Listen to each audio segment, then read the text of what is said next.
नाज़रीन, ख़बरुनि जो सिलसिलो जारी है। बुलेटिन में ही अहम ख़बर शामिल करे आहियूं तो वफ़ाक़ी हुकूमत सिंध जे डंगी ऐं भंडार बेटनि ते मनसूबा शुरू करण लाइ अथॉरिटी क़ाइमु करे छॾी आहे। मुल्की सदर doctor Arif Alvi authority for the development and management of island क़ाइमु करण जो ऑर्डिनेंस जारी कयो आहे। अथॉरिटी जे चेयरमैन जी मुक़ररी लाइ दरख़्वास्तूं बि घुरी वरितियूं आहिनि।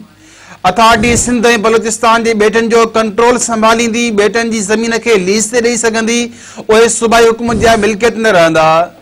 अथॉरिटी खे बेटनि जी ज़मीन विकिरो करण तोड़े मामलनि में मुदाख़लत करण ते 3 खां 7 साल क़ैद जी सज़ा ॾियण समेत ॿिया केतिरा ई अख़्तियार ॾिना विया आहिनि।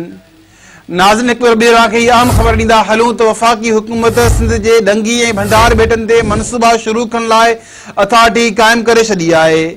मुल्की सदर doctor Arif Alvi authority for the development and management of island क़ाइमु करण जो ऑर्डिनेंस जारी कयो आहे।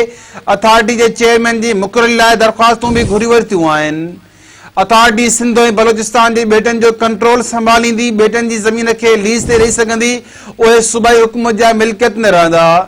अथॉरिटी खे बेटनि जी ज़मीन विकिरो करण तोड़े मामलनि में मुदाख़लत करण ते 3 खां 7 साल क़ैद जी सज़ा ॾियण समेत ॿिया केतिरा ई अख़्तियार ॾिना विया आहिनि।